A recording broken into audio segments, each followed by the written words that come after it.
Good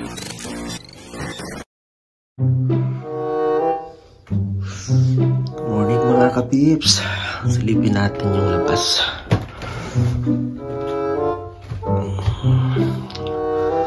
Frozen na naman yung glass door. Grabe. Hindi talaga ng isang na naman ako. Maliit lang yung patak niya. Pero pumapatak, nakita nyo ba?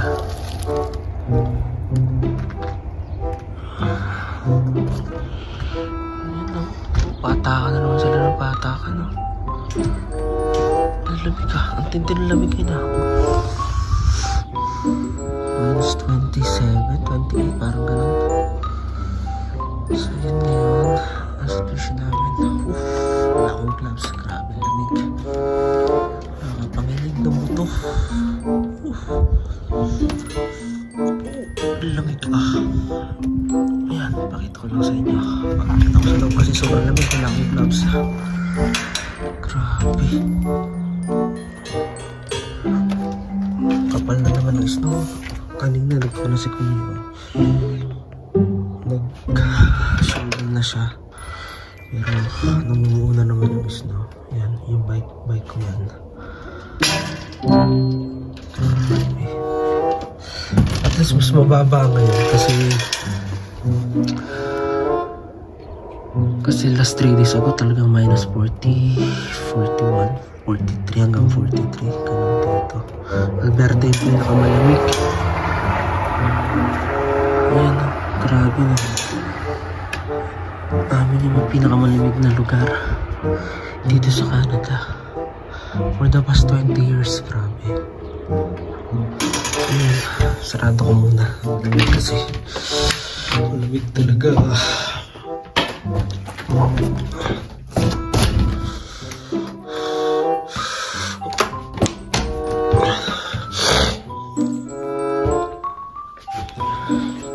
Dito sa kabilang side. Hindi ako makalabas masyado kasi sobra yung lamig. Wala akong dalang gloves.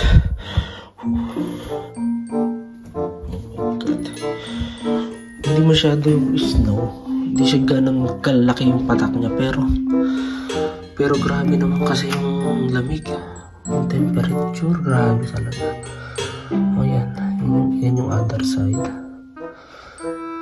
Yan yung sa may church. So yan. Makikita nyo. Patak talaga yung snow. Tuloy-tuloy yung dami.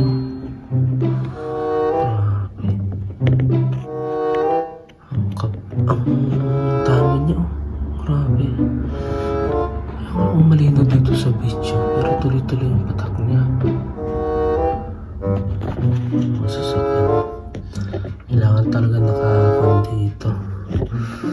Either all weather or kapag winter season dapat naka-winter tire ka talaga kasi napakahirap mag-drive.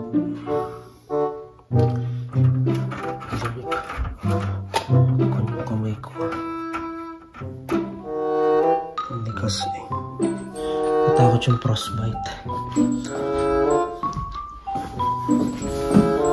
Ayan na.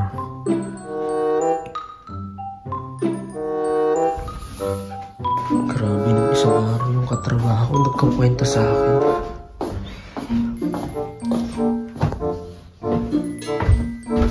Pagmamaneho lang niya kasi yung gulong niya hindi pa niya napapalitan. Umiikot daw siya. Buti walang mga kasunod na sasakyan. Kasi nung parang turn left siya, tuloy-tuloy yung sasakyan niya. Ang hirap pa ganun, diba? Yun yung delikado. Yun talaga kailangan naka-winter tire. All season tire. Baka pag may sasakyan ka. Ito naman dito sa kwarto ko. Makapal na rin ang snow. Grabe. Ayan o. Taas na niya. May snow pa pa lang ngayon. Pag tuloy-tuloy ito, bukas makapal na naman yan. Grabe. Medyo wala na yung sipong ko. Medyo okay na. Nag-adjust siguro katawan kasi talagang first time ko ma-experience ito eh. Kasi sa Pilipinas, hindi tropical naman yung weather sa atin. Tapos pagdating ko naman sa UAE, siyempre mainit doon. So parang normal lang din na yung katawan ko yung nakaset yung katawan mo na ganun talaga yung temperature kaya ng katawan mo kasi mainit nga sa UAE. Tapos dito pagdating ko summer, so medyo malamig pero okay lang. Pero yung talagang winter na ganitong season, first time ko talaga ma-experience. Yung magma-minus 41 hanggang 43, grabe yun. Nag-minus 50 pa nga. May mga ilang city dito nag-minus 50, grabe talaga. Yung sa amin, nag-warning pa nga nung isang araw eh.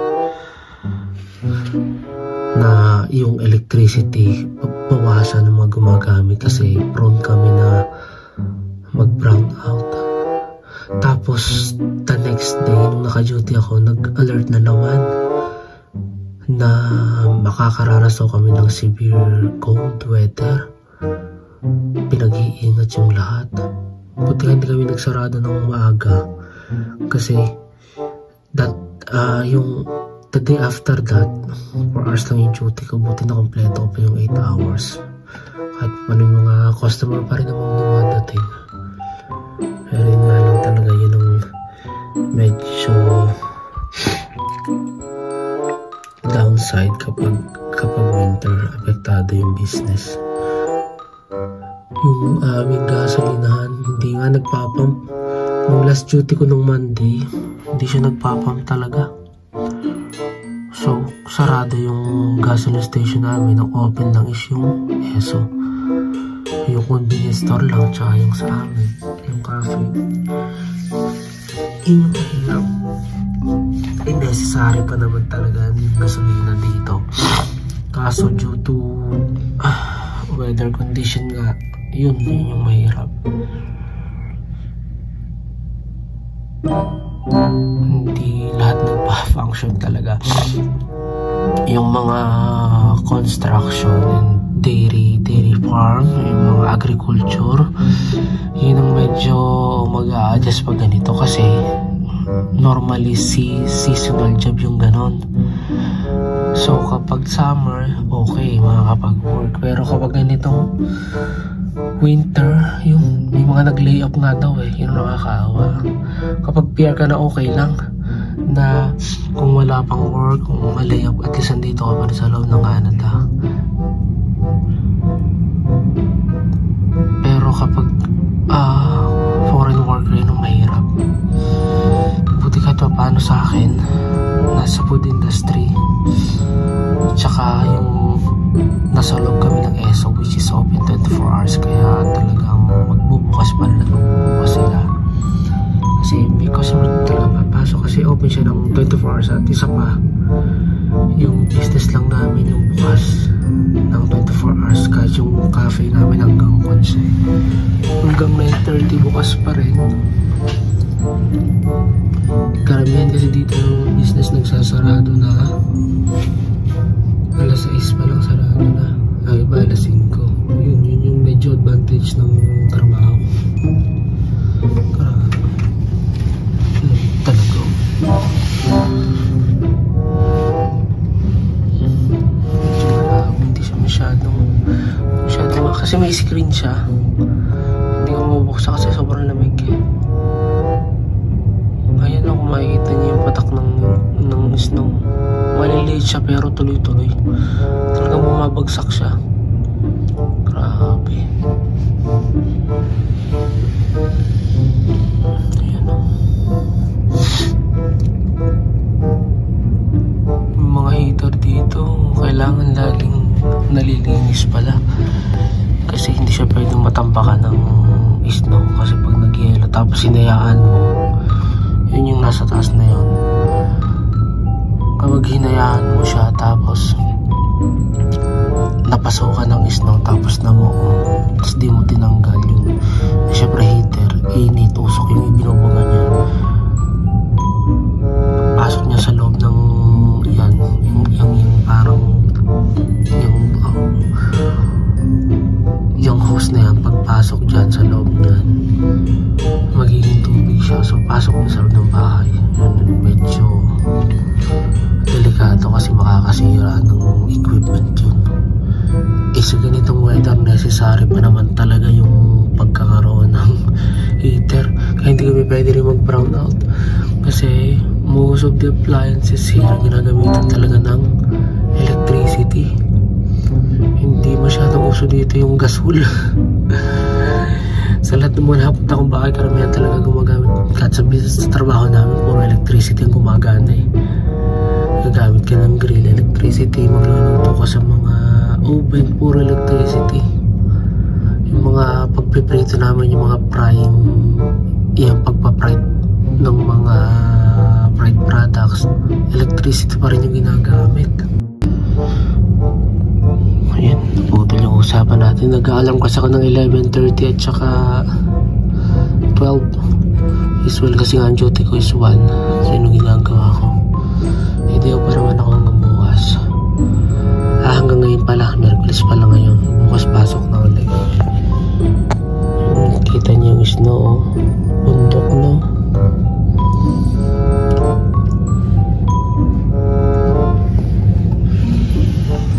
Iyan ko talaga masasabi na necessary yung may sasakyan lalo kapag may family ka na nandito, kasi ang hirap lumabas, pupunta ka ng city kapag wala ka sarili sasakyan.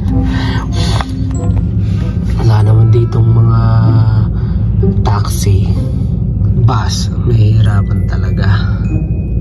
Tsaka talagang kailangan nga kasi nga yung weather, kahit sa bus medyo malamig din, tapos syempre maghihintay ka pa. Eh kung may sasakyan ka, diba, hawak mo yung oras mo. Nakikita niyo ba yung snow? Tuloy-tuloy yung patak niya. Visible siya sa yun, yung parang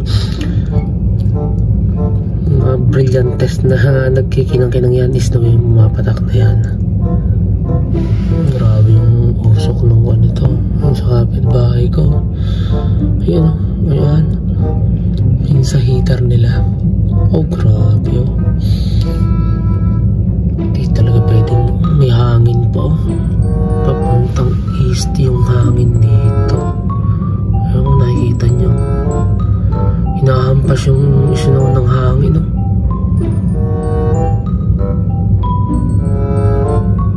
Ayan o, grabe. Ay, ayan o, nahampas. Ayan o, ang lakas pala ng hangin, kaya pala sobrang lamig sa labas. Nagtapon ako ng basura. Grabe, ang lamig talaga. Talagang pagpasok mo tas wala kang, maglabas mo tas wala kang dalang gloves, maninigas talaga agad yung kamay mo eh. Kaya pala grabe o, yung hangin o, kitang-kita ko dito. Ayan o, nahampas niya. Ayan o, kaya palang lamig. Pambira. Hindi ganun mais no, kasi sabi nila last year talaga. Itong kwan kong to, itong windows ko ito, punong-puno siya ng snow. Hindi mo siya makikita, wala kang makikita ganito talaga. Black, totally black. Black ng ice. Kaso yung temperature okay lang, -20, -16. Pero ngayon hindi ganun may snow, pero yung temperature grabe talaga. Kumbaga -30, pero pakiramdam mo -40 kasi may hangin. Kung -40, pakiramdam mo -50 kasi may kasabay na hangin. Grabe, nakakatakot lumabas talaga. Ayun yung, ayan na, grabe yung snow. Pero kung prepare ka naman, yan, meron kang warmer, tapos Tapos may nakapatong kang hoodie, tapos meron kang winter jacket, yung may Omni-Heat, yan okay naman. Tapos meron kang gloves. I think yung leather is okay kasi talagang nawaproteksyonan yung kamay mo. Tapos winter boots, yan pwede ka na maglakad-lakad, pero hindi rin talaga advisable, lalo kung minus 40 na pataas, medyo delikado na talaga. Buti na lang talaga malapit yung trabaho ko sa bahay ko dito, sa inuupahan ko, kasi kaya naman maglakad at least 5 minutes, kayang-kaya. Nakakaawa yung iba nagko-commute talaga, yun ang mahirap talaga. Kasi maglalaan sila ng more than 1 hour. Kasi yung bus may timing yun. Pag nalampasan sila, wala na. Ihintay na naman. Eh kung malamig, di ba? Ang hirap. Yun yung advantages kapag nandito ka sa maliliit na community. Tsaka kung talaga, kilala ka ng mga tao dito. Pag may mga bago dito, talagang daling nilang manotice na bago eh. Mga bagong mga hindi pamilyar sa kanila. Yun yung isa sa maganda kapag nandito ka sa maliliit na syudad.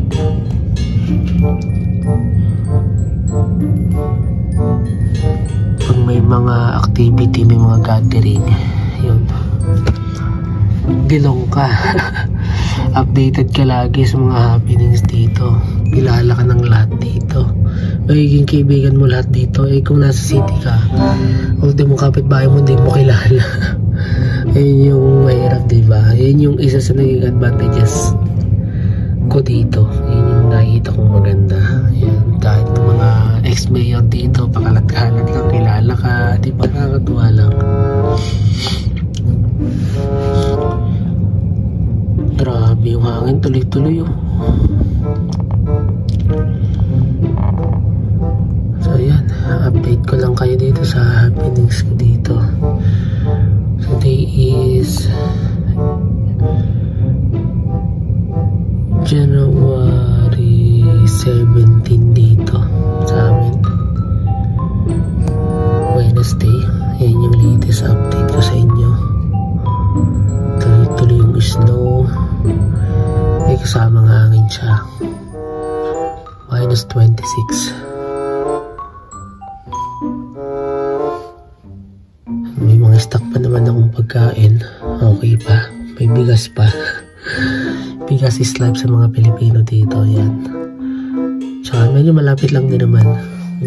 Kung gusto ko mamili, mabilis lang din naman. Saglit lang.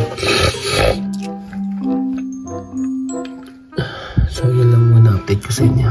Update ko na lang ulit kayo sa mga susunod ko pa mga vlogs. Kapips, thank you nga pala for supporting my channel. Malapit na tayo mag 5,000. Tsaka may mga nagko-comment na sa mga videos ko. Tsaka recommended na rin siya. Nakikita ko na pag sinesearch siya, searchable na rin yung channel. Yun. Thank you sa suporta sa aking channel. And I will always update you. Yan. Sa mga happenings ko dito sa Canada. Yan. Yan.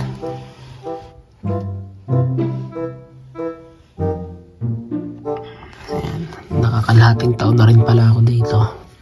Kalahating taon na lang. Tapos start ko na yung application ko ng PR. Pati sa mag-ina ko. Para pagdating nila dito, PR na rin sila. Yan yung hinihintay-hintay ko dito.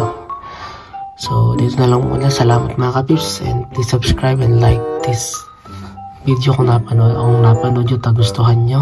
And subscribe na rin po sa aking channel. Salamat ang marami. God bless you all. Bye-bye.